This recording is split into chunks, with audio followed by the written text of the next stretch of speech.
যে সর্বশ্রেষ্ঠ জান্নাত জান্নাতুল ফেরদাউসে যাওয়ার কিছু আমল, এমন কিছু আমল রয়েছে যে কাজগুলো করলে একজন মানুষ সর্বশ্রেষ্ঠ জান্নাত জান্নাতুল ফেরদাউসে যাবে। এই সম্পর্কে আলোচনা করব ইনশাআল্লাহ। ওমা তৌফিকি ইল্লা বিল্লাহ। মহান রব্বুল আলামিন আমাদেরকে সৃষ্টি করেছেন একটি মাত্র উদ্দেশ্য, যে আমরা যেন তার ইবাদত বন্দিগি করি। এই জন্য আল্লাহ তাআলা আমাদেরকে সৃষ্টি করেছেন। যেমনিভাবে মহান রব্বুল আলামিন সূরা জারিয়াতে ৫৬ নম্বর আয়াতে ঘোষণা করেন, ওয়ামা খালাকতুল জিন্না ওয়াল ইনসা ইল্লা লিয়াবুদুন, আমি জিন এবং মানব জাতিকে একমাত্র আমার ইবাদতের জন্য সৃষ্টি করেছি, অন্য কারো ইবাদত করার জন্য সৃষ্টি করিনি। মহান রব্বুল আলামিন বলেন, আমি জিন এবং মানব জাতিকে এই জন্য সৃষ্টি করেছি, তারা আমার ইবাদত করবে, আমার গোলামি করবে, আমার দাসত্ব করবে। এই জন্য আমি মহান রব্বুল আলামিন জিন এবং মানব জাতিকে সৃষ্টি করেছি। শুধু জিন এবং মানব জাতিকে সৃষ্টি করে ছেড়ে দেইনি, তারা কিভাবে চলবে, কোন রাস্তায় চলবে, কিভাবে চললে তারা শান্তি পাবে, এই জন্য আমি মহান রব্বুল আলামিন যুগে যুগে অসংখ্য নবী রাসূল প্রেরণ করেছি। যেমনিভাবে মহান রব্বুল আলামিন সূরা নহলের ৩৬ নম্বর আয়াতে ঘোষণা করেন, ওয়ালাকাদ বাসনা ফি কুল্লি উম্মাতির রাসূলা আন ইবুদুল্লাহ ওয়াজতানিবুত তাগুত, আমি যুগে যুগে অসংখ্য নবী রাসূল প্রেরণ করেছি, তাদের মাধ্যমেই নির্দেশ দিয়েছি তোমরা আল্লাহ তাআলার ইবাদত করো, তাগুতকে বর্জন করো, শয়তানি কাজ থেকে তোমরা দূরে থাকো। শুধু তাই নয়, অসংখ্য নবী রাসূলের মধ্যে সর্বশেষ এবং সর্বশ্রেষ্ঠ নবী জনাবে মুহাম্মদ রাসূলুল্লাহ সাল্লাল্লাহু আলাইহি সাল্লামকে অনুসরণ করার জন্য আল্লাহ তাআলা অন্য একটি আয়াতে বলেন সূরা হাশরে, ওমা আতাকুমুর রাসূল ফাখুযুহু ওয়া মা নাহাকুম আনহু ফান্তাহু, তোমাদের রাসূল তোমাদেরকে যা কিছু দিয়েছে তা তোমরা গ্রহণ করো, যা থেকে তোমাদেরকে বিরত থাকার জন্য বলেছে তা থেকে বিরত থাকো। দেখি মহান রব্বুল আলামিন রাসূলের মাধ্যমে আমাদেরকে কি দিয়েছেন।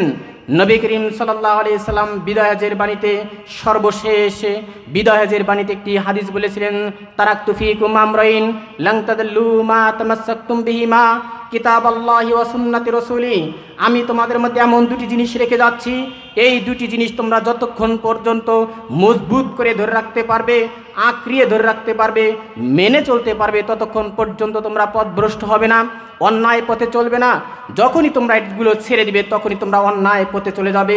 দুঃখজনক হলেও সত্য, আজকে মুসলিম সমাজ কোরআন এবং সুন্নাহ থেকে দূরে থাকার কারণে আজকে অমুসলিমরা মুসলমানদের উপরে আক্রমণ, জুলুম, নির্যাতন করতেছেন। আজকে যদি সেই সাহাবায়ে একরামের মতো যদি কোরআন এবং সুন্নাহ অনুযায়ী মানুষ চলতো, তাহলে আজকে মানুষ, মুসলিমরা আজকে নির্যাতিত, নিষ্পীড়িত হতো না। কারণ হযরত ওমর রাদিয়াল্লাহু তাআলা আনহু অর্ধ পৃথিবী শাসন করেছিলেন, তার মূল চালিকা শক্তি ছিল কোরআন এবং সুন্নাহ। কোরআন এবং সুন্নাহ যদি আমরা মেনে চলতে পারি তাহলে আমাদের মধ্যে শান্তি আসবে, নচেত কোনোভাবেই শান্তি আসবে না। তাহলে দেখি মহান রব্বুল আলামিন রাসূলের মাধ্যমে আমাদেরকে নির্দেশ দিলেন, তোমরা কোরআন এবং সুন্নাহ অনুযায়ী চলো, তাহলেই তোমরা শান্তি পাবে।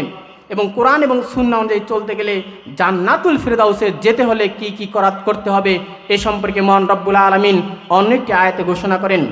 যেমনিভাবে মহান রব্বুল আলামিন সত্যিকার মুমিন, একজন পারফেক্ট মুমিন, সত্যিকার মুমিন হতে হলে তার কি কি গুণ থাকা দরকার সেগুলো আল্লাহ তাআলা সূরা আনফালের 2 থেকে 4 নম্বর আয়াতে ঘোষণা করেন।